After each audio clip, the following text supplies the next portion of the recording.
ஒரு நாள் பாண்டிய நாட்டின் வீரன் திடீர்னு இன்றைய தமிழ்நாட்டிலே நின்றான். அவன் சுற்றி பார்த்தான். அவசரமா ஓடும் வாழ்த்தை, ஒவ்வொருத்தருக்கும் தங்களோட உலகம். ஆனா யாரும் யாரை பார்த்துக்கிட்டே இல்ல. மனசுகள் எல்லாம் தொலைஞ்ச மாதிரி. அப்போ ஒரு அபார்ட்மெண்ட் வாசலில ஒரு காவலன் நின்றிருந்தான், யாருக்கும் தெரியாம. அதை பார்த்த அவன் மனசுல ஒரு எண்ணம் வந்துச்சு. போர் இல்லனா காக்கிறதுதான் என் கடமை. அடுத்த நாள் அவன் அந்த யூனிஃபார்மிலே நின்னான்.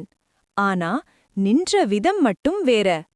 மக்கள் எல்லாரும் போயிட்டிருந்தாங்க. யாரும் அவனை கவனிக்கல. ஆனா அவன் மனசு மாறல.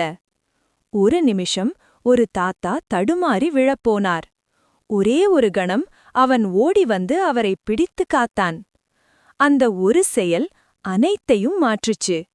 இப்போ அவன் ஒரு காவலன் மட்டுமில்ல, வாள் இல்லாத காலத்துல காவல்தான் அவன் போர்.